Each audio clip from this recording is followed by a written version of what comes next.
Okay, I'm going to be doing a tutorial on Gus for VR or Blender. Over here on this window, you've got the starting main cube. You press Alt and left click to move around. If you press 1, you get back to normal mode. 1 is going to be your basic standard view that you're going to be looking at the block with. Now, first of all, I'm in object mode, and you can't do anything with this block while you're in object mode. You want to be in edit mode. When you're in edit mode, if your object is selected at all these points, they're going to be yellow, and the cube, if you have everything selected, will be purple. So if I select one point with the right mouse button, they'll look like this, and then if I press G, I can move it around. You're not going to be using that until a little bit later. So if I press Control Z, I can undo that. So I'm going to go back to normal view now by pressing 1. Now there's a button down here in the tool mesh. It's called Subdivide. If you press it, hopefully, you have to have your item selected with, and you can select your whole item with the A button. You can, and then you press Subdivide, and it does this to your cube. Cuts it up for you. Now, when making Gus, you're going to want to use octahedron key or something like that, and press B. With this mode, you can select multiple points. It's basically, you know when you're click and drag on your desktop and it has that little thing and you can select a couple of shortcuts at one time? It's basically that. So now I want to delete this side with the delete key or the X key, and you want to delete the vertices. Now what you want to do is use that same B key to select these two vertices. Now what I'm going to do is press E. This is basically going to stretch it out and leave this still here. You're going to have to experiment with that for yourself. But I don't want that selected anymore, so I'm going to press A. Now I'm going to go down here to the bottom where the legs are supposed to be. Press B again. Select the 2 points.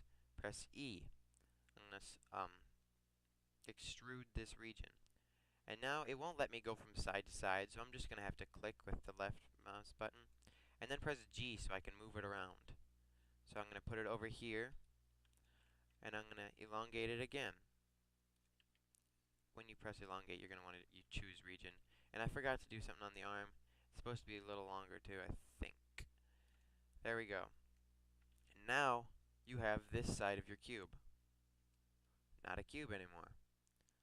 Looky here. If you press Z, you can go to your wireframe mode and press Z to get back. I'm going to press Tab to go back to object mode. And this is what we have so far. That's one side of our gingerbread man. Doesn't look like it yet. I'm going to press Tab again to go back.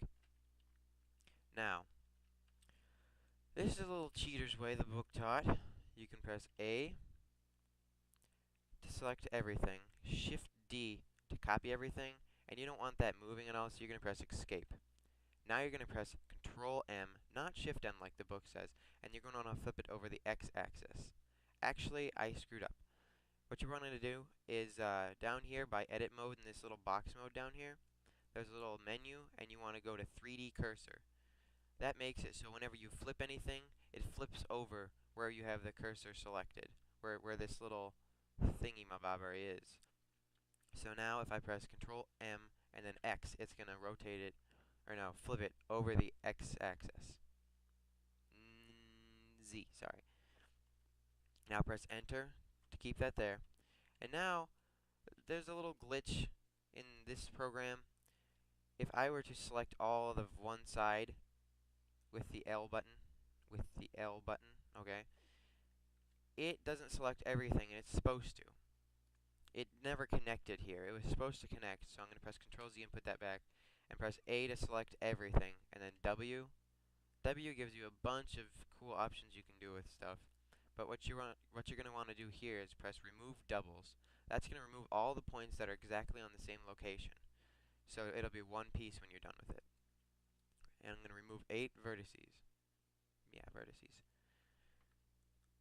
And now you have a really fat box looking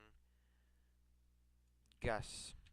That's what the book said his name was. And now we're going to add another cube for the head by pressing spacebar, not plain cube, and we're going to move it up with the G key. And now you can make things smaller and bigger by pressing the S key. I'm in 3D cursor mode and I don't want to be because I only use it for that one thing. So I'm going to go back to median cursor. So when I make it smaller, it goes smaller like this. Okay, now you basically have the first steps of it done. And to move the camera around up and down like this, you're going to hold Shift and Alt. If I didn't explain earlier, you're going to move the camera with Alt and left click. Alt, left click. Yeah. Anyways, now we're going to go back to, I think it's, yeah, we're going to go back to Object Mode with Tab. And we're going to go down to this Modifiers tab and click Add Modifier, and we're going to click Subsurf. Now this is going to make our guy kind of looking like a gingerbread man. And the book doesn't say to do this, but I do it. I'm going to do that again. And what I did earlier just now, I pressed apply because that can screw things up if you don't press apply. So press apply here. And now you can set smooth now, but I just prefer not to. It's over here in the links and materials. If you press set smooth, or smoot. Nope, I don't want to do that because it's screwed up again. Mine does that and I don't know why. Yours probably won't. So now we have this really fat gingerbread man, and we don't want that. Earlier I explained that you could make things smaller by pressing the S key. If you press the S key and then any one of the vertices like X, Y, or Z keys, if you press like S and then you press X, it's going to make it bigger on the X-axis, SX. It's going to stretch it out that way. If you press Y, SY, it's going to make it skinnier, and if you press Z, it's going to make it longer. Now what we want to do here is we want to press SY to make it skinny like a gingerbread man should be. And I didn't follow directions properly, so I'm going to move this head down by pressing the L button to select everything on that little cube or whatever, and then the G key to move it down, and I'm going to lock it on the X-axis with Z. I'm going to move it down here, and click, and just looky here. Here is the beginning of a gingerbread man. The next tutorial will be on the texturing of it. Yeah. Thank you.